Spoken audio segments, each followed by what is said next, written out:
नमस्कार। आज एक बहुत ही खुशी का पल है, जिसके लिए आप सभी को धन्यवाद। आपने मुझे इस प्रेस कॉन्फ्रेंस में शॉर्ट नोटिस में यहाँ पहुँचे हैं, क्योंकि सिर्फ मेरे लिए ही नहीं, पूरे साउथ अंडमान के निवासियों के लिए बहुत राहत की एक खबर है, जो कि पानी को लेके हर साल आप देखते आ रहे हैं कि करीबन 10 दिन 12 दिन ऐसे भी हमने फेस किया है पानी का दिक्कत को, जो समस्या से हम बाहर ही नहीं आ पा रहे हैं। रेडलैंड का इतने बड़े प्रोजेक्ट होने के बावजूद भी हमें पानी का दिक्कत हर साल, और इस बार बारिश कम होने के कारण और भी हमको दिक्कत का सामना करना पड़ सकता है।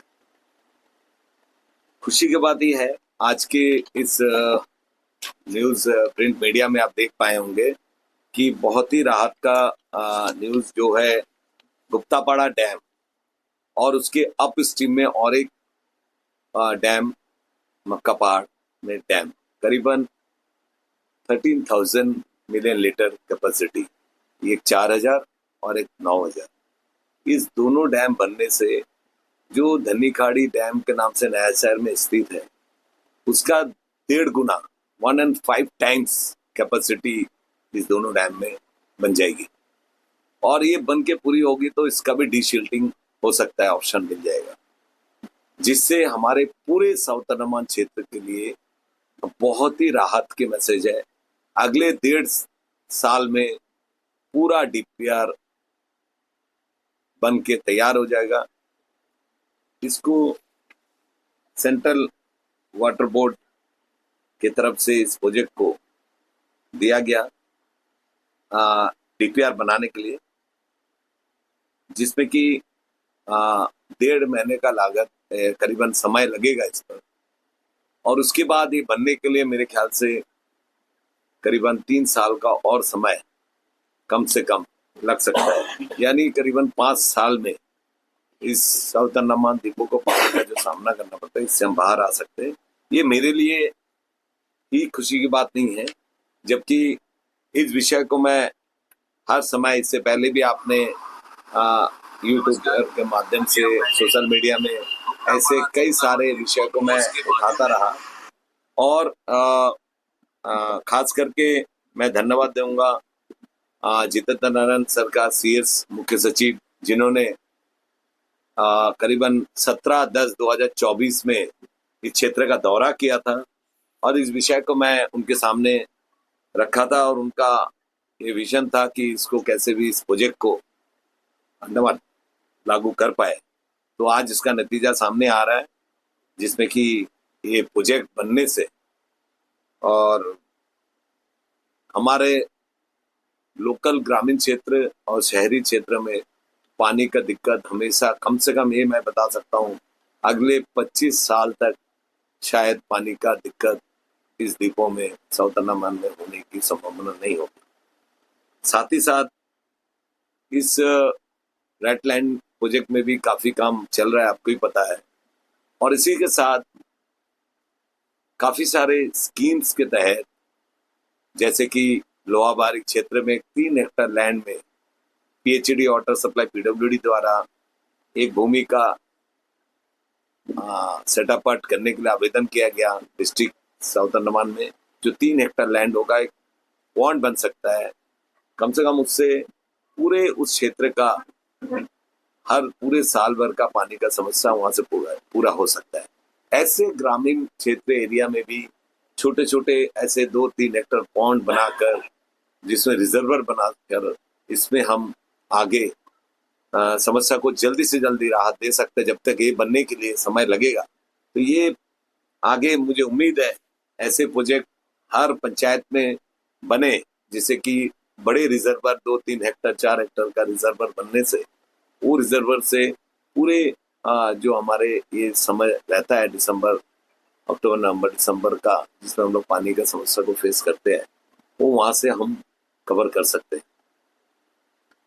मेरे लिए बहुत ही खुशी का खबर, करीबन 2005 में मैं पहली बार जब जिला परिषद बना, तब से अभी तक इस डैम को लेकर मैं कई बार कई प्लेटफॉर्म में इस विषय को उठाता रहा। एज ए चेयरमैन जिला परिषद अध्यक्ष बनने के बाद भी मैं कई सारे प्लेटफॉर्म में, कई सारे डिस्ट्रिक्ट मीटिंग बोलिए, डीपीसी बोलिए, हर समय ये मुद्दे को मैं उठाता रहा। तो आज मुझे बहुत ही राहत मिली इस न्यूज़ को देखते हुए, और तभी आप लोग को मैं बुलाया ताकि पूरे क्षेत्र के लोगों को पता चले कि एडमिनिस्ट्रेशन ने इतने बड़े काम को नतीजा देने जा रहा है। ये मैं तहे दिल से पूरे साउथ अंडमान वासी की ओर से मैं धन्यवाद देता हूँ एडमिनिस्ट्रेशन का कि उन्होंने जल्द से जल्द इस काम को, साथ ही साथ हमारे मुख्य अभियंता चीफ इंजीनियर APWD, उनको मैं धन्यवाद दूंगा, उनके पूरे टीम को जिन्होंने इस काम को करने के लिए, PHD वाटर सप्लाई जो डिवीजन है उनको भी, कि इस काम को नतीजा देने के लिए आगे भी मुझे उम्मीद है फॉरेस्ट और ये सारे क्लियरेंस में मिलने के लिए एडमिनिस्ट्रेशन इस पर जोर से काम करेगी। उसके बाद हमारे क्षेत्र का सड़कों का हालत आप सभी, जबकि टूरिज्म क्षेत्र से वंडूर और मंजेरी, वालू, ये सारे क्षेत्र टूरिज्म से आकर्षित होती है, तो जिसमें कि हमारा रोड की हालत काफी खस्ता था, सिपेघाट टू वंडूर तक का। हाल ही में वंडूर का रोड करीबन 9 किलोमीटर बन के तैयार हो चुका है, जिसमें कि गुप्ता HS8 स्टेट हाईवे 8 जो गुप्तापाड़ा जंक्शन से मंगलूटान जंक्शन तक का जो अधूरा रह गया था, मैं धन्यवाद देता हूँ APWD जो UT फंड से, खास करके commissioner sir Sachin Shinde sir का, कि उन्होंने इस पर काफी रुचि दिखाई और इस काम को नतीजा दिया, और आज ही इसका काम पूरी तरह से ग्राउंड में दिख भी रहा है। मैं उसका भी कुछ क्लिप आपको दिखाना चाहूंगा, जो कि हमारे वहाँ पे ये काम आज से चालू हो चुका है। ये आप देख सकते हैं, ये काम गुप्तापाड़ा जंक्शन से स्टार्ट हो गया। करीबन 1.75 किलोमीटर की रोड है, क्योंकि उस रोड में इतना इम्पोर्टेंस है, middle school, senior secondary school, electricity, थाना, वेटनरी, और इवन की हमारे medical public health centre PSC जो मंगलूटान, वो भी उसी रोड पे आती है। पेशेंट को काफी दिक्कत होते हैं, तो इसमें कि हमारे इस रोड बनने से 15-20 साल से इस रोड का डिमांड होता हुआ आज जाके पूरा होता दिख रहा है। तो मैं इसमें भी धन्यवाद देता हूँ एडमिनिस्ट्रेशन का और PWD का, जिन्होंने इस काम को जल्द से जल्द नतीजा दिया, और ग्राउंड में आज काम भी चालू हो चुका है। करीबन 5 करोड़ लागत का ये काम है। इसको लेकर हमने 2022 से अब तक हमारे मुख्य सचिव, कई मुख्य सचिव का उस क्षेत्र में दौरा हुआ, और इस रोड को प्रायोरिटी दे, इस विषय में भी कई प्लेटफॉर्म में भी बात हुई, और उन्होंने भी हमारे बात को स्वीकार किया और इस काम को नतीजा दिया। मेरा अनुरोध है, जो बैलेंस वर्क सिप्पीघाट से धन्नीकारी डैम तक का, नया शहर तक का पूरा हो चुका है, मैं district south Andaman DC ma'am को भी धन्यवाद देता हूँ। हाल ही में उन्होंने एक छोटा सा पैच जो उस रोड के बीच में रह गया था 4 किलोमीटर के, जो करीबन 49 लाख का लागत का, जिसको रेजिंग करना था, कलवर्ट बनना था, जिसके कारण उस एरिया में हर समय सबमर्ज होता था, उसको भी सैंक्शन दे दिया गया। टेंडर भी हो चुका, जो बम्बा नाला बोलते हैं, नया शहर के बाद जो सिप्पीघाट क्षेत्र शुरू होता है, वो भी पूरा हो जाएगा, काम चालू हो गया। हाल ही में एक एस्टीमेट गया हुआ है PWD सचिव के पास, मुझे पूरा विश्वास है कि उस स्टेज को भी 2 किलोमीटर का स्टेज है। वैसे तो स्टेट हाईवे 7 सिप्पीघाट से लेकर मंजीरी तक है, लेकिन जो 5 किलोमीटर स्टेज लास्ट का गुप्तापाड़ा जंक्शन टू मंजीरी, वो फिलहाल अब चलेगा, चल सकता है, लेकिन धन्नीघड़ी डैम से गुप्तापाड़ा जंक्शन का 2 किलोमीटर ये बहुत ही जल्द बनना चाहिए। उसका भी हालत बहुत खस्ता है। मैं इसके लिए अनुरोध भी किया हूँ सचिन सर को भी। मुझे पूरा विश्वास है जिस तरह से हर काम को इम्पोर्टेंट दिया जा रहा है, हर सड़क को बनाने का, क्योंकि जब तक कोई सड़क किसी क्षेत्र का अच्छा नहीं होगा, कनेक्टिविटी अच्छा नहीं होगा, चाहे वहाँ पे आप कुछ भी बना दो, बड़े से बड़े स्टार होटल पे बना, लेकिन वो चलेगा नहीं। जैसे कि आपको पता है मंजीरी सनसेट पॉइंट, जिसको कि आज से 3 साल पहले इसका टेंडर भी हो चुका था मंजीरी पे, और 17 में इसका लैंड अलॉट हो चुका था, लेकिन केशव सर का दौरा हुआ था 17/10/2024। उन्होंने और भी खूबसूरत उसको और भी नए तरीका से मॉडर्न एक डिजाइन से बनाकर इसको पेश किया, और एनिटको ने इसको रूपरेखा दिया पूरा। अब वो जो है CD3 के दायरे में है। CD3 इसका पूरा एस्टिमेट, डिटेल्स एस्टिमेट बना दिया गया और वो एस्टिमेट अब PWD ऑफिस में है। मुझे पूरा विश्वास है एडमिनिस्ट्रेशन से कि टूरिज्म का बिना अंडमान का अनएम्प्लॉयड दूर ही नहीं हो सकता। जितना कि हम टूरिज्म के ऊपर फोकस कर रहे हैं, अंडमान को भारत सरकार भी टूरिज्म के ऊपर इस अंडमान निकोबार आइलैंड को बहुत ज्यादा प्रायोरिटी दे रहा है। इसी का एक कड़ी है मंजेरी सनसेट पॉइंट। LG महोदय भी इसका दौरा एक बार किए थे। दोबारा मैं उनसे अनुरोध किया कि मंजेरी फूंगीवालू इस क्षेत्र का आप दौरा करें और उस मंजेरी प्रोजेक्ट का जल्द से जल्द कुछ और सेंक्शन, पहले कुछ 70-80 लाख का सेंक्शन दिया गया था टूरिज्म डिपार्टमेंट की तरफ से और टेंडर भी हो चुका था। अब उसमें जो है एस्टिमेट चेंज हो गया, थोड़ा सा उसमें इंक्रीज हो गया क्योंकि 3 साल पुराना एस्टिमेट था। वो बहुत जल्दी इसमें सेंक्शन मिलेगा, मुझे पूरा विश्वास है। खास करके आज मैं एज ए चेयरमैन जिला परिषद एजुकेशन साउथ अंडमान, उस विषय में भी हमारे क्षेत्र के जिला परिषद BKV के साथ MOU बनाकर हमारे साउथ अंडमान 3 स्कूल चला रहे हैं, आप सभी को पता है। एक शोर पॉइंट, एक फ्रारगंज, एक पोर्टमोड। और उसके बाद अब मंगलूटान गुप्ताबड़ा जंक्शन, वो भी हमारा पाइपलाइन में है। लैंड आवंटन हो चुका है, 1 साल से ज्यादा हो गया है। और कलिकट में भी हमारे को लैंड मिल चुका है। बस हमें फंड की कमी की वजह से हम उसको स्टार्ट नहीं कर पा रहे हैं। मुझे पूरा विश्वास है, नए मुख्य सचिव आए हैं, उनके सामने मुझे पूरा विश्वास है, उनके बारे में जो पता चला बहुत पॉजिटिव है, उनसे बहुत उम्मीद है हमें। हम उनसे परसों मिलने भी जा रहे हैं। तो पूरा विश्वास है कि इस एजुकेशन में क्षेत्र के बच्चों का फ्यूचर के लिए एजुकेशन, अच्छे एजुकेशन मिले, इसके लिए नए अलग से एक फंड दिया जाए, ये अनुरोध भी हम करेंगे। खास करके मैं आपको बता दूं, प्रधानमंत्री जन विकास योजना एक स्कीम है जो माइनॉरिटी कमीशन मिनिस्ट्री देखती है, जिसमें कि 5 ब्लॉक है, मायाबंदर, रंगत एवं हमारे फ्रारगंज, ननकोरी और निकोबार। तो हमारे फ्रारगंज में मंगलूटान भी उसी क्षेत्र में आती है, जिससे कि उस स्कूल के प्रोजेक्ट को भी और अच्छा बन सके, उसके लिए भी हमने उनके सामने एस्टिमेट सबमिट कर दिया लास्ट 1 साल से। मुझे उम्मीद है अभी इस साल मिल जाने का, जिसमें कि पोर्टमोड का भी नए क्लासरूम्स, कैंपस और फ्रारगंज का ग्राउंड क्वार्टर, नए क्लासरूम्स, ताकि आगे सीनियर सेकेंडरी बन पाए। वैसे में शोर पॉइंट का भी ground, stadium, mini stadium, conference hall, ये सारे विषय को हमने अलग अलग तरीका से रखे हैं। वो भी उम्मीद करिए कि स्कूल के इस प्रधानमंत्री जन विकास योजना में वो पूरा एस्टिमेट तैयार है, पाइपलाइन में, बहुत जल्दी शायद हमें उसका सेंक्शन मिल जाएगा। सारे काम प्रक्रिया पूरी हो चुकी है। मैं इस विषय में और बताना चाहूंगा, बहुत खुशी की बात है, कई सालों से हमारे स्कूल में कंप्यूटर लैब की डिमांड्स आ रही है, क्योंकि आजकल सभी जो है नेट के द्वारा, कंप्यूटर के द्वारा बच्चों को पढ़ाया जा रहा है। तो हमारा ये कमी बहुत सालों से चल रही थी।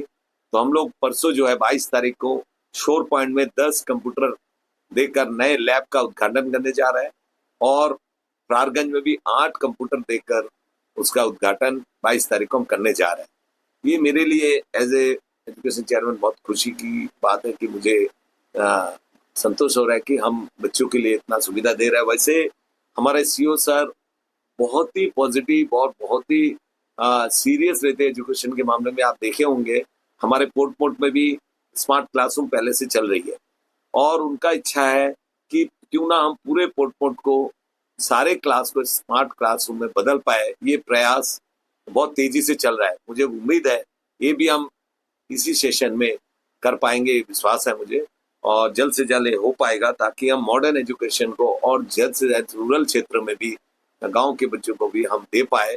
ये हम लोग सभी का प्रयास है। मेरा भी एज ए चेयरमैन एजुकेशन होने के नाते मेरा सबसे प्रायोरिटी मैं स्कूल के मामले में देता हूं और मेरा पूरा विश्वास है हमारे CO साहब के ऊपर। CO सर काफी पॉजिटिव माइंड है और बहुत समय देते हैं जिला परिषद के लिए। उनके पास बहुत सारे दायित्व होते हुए भी हमारे हर बात को सुनते हैं, हर मीटिंग को अटेंड करते हैं और स्कूल के मामले में पर्सनली जाकर इंटरेक्ट करते बच्चों से, टीचर से, ताकि बच्चों का अगर ग्राउंड से बेसिक अच्छा होगा तो जरूर क्षेत्र का विकास में कभी हम पीछे नहीं रहेंगे। और वो दिन भी दूर नहीं रहेगा जब मोदी जी का सपना, सरकार का 2047 विकसित भारत बनने के लिए और विकसित गांव बनने के लिए हम पीछे नहीं रहेंगे। ये पूरा एक सराहनीय कदम है जो 22 तारीख को हम इसका उद्घाटन करने जा रहे हैं। साथ ही साथ हम ये भी कोशिश कर रहे हैं कि हमारे सीओ सर से कि एजुकेशन के मामले में हमें एडिशनल फंड दिया जाए, नए स्कूल का निर्माण जैसे कलिका, नए मरम्मत के काम।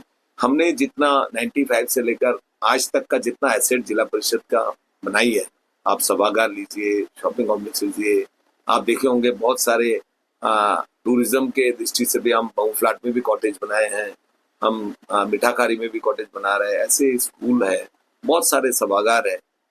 तो ये मेंटेनेंस में भी हमें काफी पैसा लगती है। जैसे रोड्स है, इसका मेंटेनेंस फंड हमें मिलना चाहिए, जैसे कि लाइक पीडब्ल्यूडी को भी मिलता है। क्यों ना हमें ये मेंटेनेंस फंड मिले, ताकि हम ये सारे काम जो 10-15 साल पहले से डिमांड आ रही है कि उसको हम दोबारा रिनोवेट करके नवीकरण करे, वो हम कर नहीं पाते फंड के सीमित होने के कारण। नए लोग आते हैं, नए रिप्रेजेंटेटिव आते हैं, नए डिमांड्स उनका होता है, उसको भी ध्यान में रखते हुए हम पुराने काम को ठीक नहीं कर पाते। ये हमारे लिए थोड़ा सा दुख की खबर है, क्योंकि हम चाहते हैं कि इसको कि हमारे लिए भी एडिशनल फंड दे। तो मुझे पूरा भरोसा है नए मुख्य सचिव का कि उन्होंने उनके साथ मिलकर हम इस विषय को रख पाएंगे, और उनसे उम्मीद है जल्द से जल्द हमारे इस विषय को वो ध्यान देंगे। खास करके आज मुझे आप सभी से छोटा इतने विषय को लेकर ही नहीं, हाल ही में हमारे मंगलूटान पीएससी में 1.5 महीने से एक तो पहले मैं धन्यवाद दूंगा एडमिनिस्ट्रेशन का, क्योंकि सीएस सर का विजिट होते साथ उस पीएससी का नवीकरण रिनोवेशन का काम करोड़ों रुपया लागत से करवा दिया गया। इसके लिए मैं एडमिनिस्ट्रेशन को धन्यवाद दूंगा। वहाँ पार्किंग के लिए भी एक जगह सिलेक्ट किया गया, जो कि अभी फाइल चली हुई है। वो जैसे ही मिलेगा, मेडिकल और स्कूल के पार्किंग के लिए हमें बहुत दिक्कत होती है। रोड साइड में छोटी रोड है, उसमें गाड़ी खड़े रहती, बस खड़े रहते, जो पेशेंट को एम्बुलेंस जाने के लिए बहुत दिक्कत होता है। उसके नीचे एक पार्किंग का जगह आइडेंटिफाई हुआ है, वो इलेक्ट्रिसिटी के पास है, वो एनओसी जैसे मिल जाएगा वो काम भी चालू हो जाएगा। लेकिन 1.5 महीने से आप देख पा रहे हैं, सोशल मीडिया में चल रहा है कि वहाँ लैब टेक्नीशियन, आज भी मैं सचिव हेल्थ डिपार्टमेंट मैम से भी बात किया मैसेज के द्वारा, तो उन्होंने रिप्लाई किया कि इसको सॉल्व आउट करते हैं। लेकिन लास्ट 2 हफ्ते से टेक्नीशियन वहाँ नहीं जाना, और बुजुर्ग, क्योंकि परमानेंट टेक्नीशियन है नहीं, और उसका समय था हफ्ते में 2 दिन, लोग ऑटो करके जाते हैं इतना दूर तक, वहाँ से कनेक्टिविटी भी काफी कम है। इस विषय में सेक्रेटरी ट्रांसपोर्ट हमारे सीओ सर ही है, हमने इस विषय में भी उनके संबंधित ऑफिसर से भी बात किए थे, क्योंकि इस रूट से नया शहर भाया सीपी घाट, नया शहर गुप्तापड़ा होकर पीएससी के सामने होकर वंडूर तक का जाने वाली बस पूरी तरह एक तरह से बंद ही हो चुका है। तो इसके कारण काफी लोग बुजुर्ग सारे दूसरे स्थान पे उतर के उनको ऑटो करना पड़ता है, पीएससी तक आने के लिए पैदल आना पड़ता है, बारिश में भीगना पड़ता है। ये भी अनुरोध किया कि 2-4 बस मेडिकल के समय, स्कूल के समय, और जो वंडूर एक टूरिज्म क्षेत्र है, वहाँ लोग जाना चाहते हैं, तो कनेक्टिविटी बिल्कुल ही कट हो गया। इसके लिए ऑटो किराया करके 100-200 रुपया देके पेशेंट भी वहाँ पहुंचते हैं। आज देखिए सुबह से कई बुजुर्ग मुझे शिकायत किया कि वहाँ पहुंचे और उनको टेक्नीशियन नहीं आ पाया। ये बहुत दुख का विषय है। मैं अनुरोध करूंगा सेक्रेटरी मैम को, डायरेक्टर डीएचएस कि जल्द से जल्द लैब टेक्नीशियन पीएससी मंगलूटान में दे, ताकि बुजुर्ग निराश होकर जाते हैं, उनको 100-200 रुपया ऑटो के लिए देना पड़ता है, क्योंकि बस ऊपर तक जाती नहीं है और कनेक्टिविटी वहां से नहीं है। इसके लिए भी एसटीएस भी जल्द से जल्द इस कनेक्टिविटी को सुधारेंगे, मुझे विश्वास है, और इस लैब टेक्नीशियन को भी जल्द से जल्द वहाँ करेंगे, क्योंकि पब्लिक रिप्रेजेंटेटिव बहुत दुखी है। मैं आपके माध्यम से मैसेज को पहुंचाना चाहूंगा, और आगे आप देख पाए होंगे कि उस क्षेत्र में जिला परिषद बहुत तेजी से विकास के काम को नतीजा दे रहा है। वंडूर में भी हाल ही में आप देखे होंगे water activities, water sports, boating का गार्डन हुआ, बहुत सालों से पेंडिंग रही। कई सालों से डिमांड होता रहा कि वहाँ का यूथ का अनएम्प्लॉयड का कि स्पोर्ट्स, वाटर स्पोर्ट्स वहाँ चालू किया जाए। हाल ही में डीसी एसपी कप हुआ। ये तरह से वहाँ का डेवलपमेंट और यूथ को आकर्षित करना और टूरिज्म को आकर्षित, टूरिस्ट को आकर्षित करने का काम भी एडमिनिस्ट्रेशन कर रही है। इसके लिए मैं पुनः एडमिनिस्ट्रेशन को धन्यवाद दूंगा कि इसी तरह हर क्षेत्र को हर जगह पोटेंशियल तो बहुत है, बस उसको सीरियसली लिए पब्लिक रिप्रेजेंटेटिव के साथ बैठक करके प्लानिंग करके इस विषय को शॉर्ट आउट कर सकते हैं, आगे का प्लानिंग कर सकते हैं। मैं आज के लिए इतना ही, मुझे बहुत सारे विषय आपके सामने रखना था, मैं नहीं चाहता कि ज़्यादा लंबा हो। इसके बाद फिर हम नए विषय को लेकर आपको जरूर बुलाएंगे। बहुत बहुत धन्यवाद आप सभी का।